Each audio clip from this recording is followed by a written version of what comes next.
Hey guys, it's Tim Howard. We are in my media room in my home here in England. It's got a couple fun things that I've collected over the years. This here is my old style arcade game.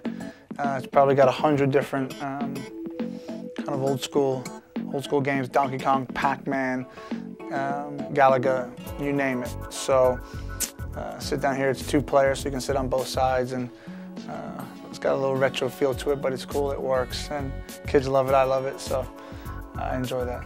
Right here, we got a few skateboard decks. I kind of like the design on the back of some of the decks, so I just bought them and I hung them up.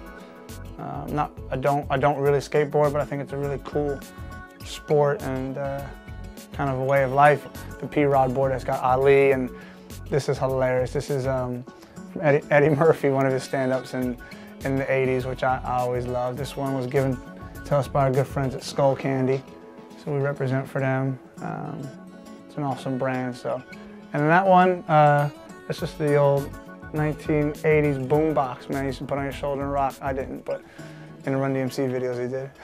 So this is the graffiti on the wall. Is pretty awesome. Called up these graffiti artists who used to they've got their own company. They used to tag everything in the world, you know, down in London and Birmingham, and started their own company and started to make decent money out of it. So anyway, they come by and they freehand and tell them what I want and what ideas I had, and came back from training one day and they just knocked it all out, and it's pretty amazing. The writing says Familia, and got Jacob and Olivia, who are my son and daughter.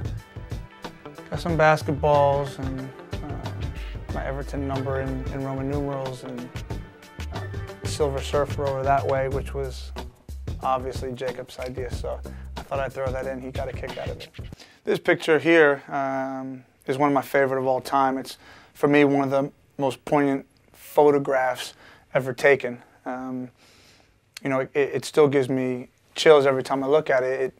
It captures such an important time in sports history, but also in American history. And here's 2 American athletes in the 1968 Olympics in Mexico City, protesting what they thought was a good cause. And I think a lot of people see this picture, unfortunately, and think it's a sign of Black power. And I think if they dug deeper and really understood the cause, it was a call to power to the people, and that was all people, black, white, red, yellow. It didn't matter. So it wasn't an act of racism by any stretch of the imagination. It was a call for people to become conscious and aware and stand up for their rights. And I just think it captures the human spirit in such an amazing way. So I've always loved the photograph.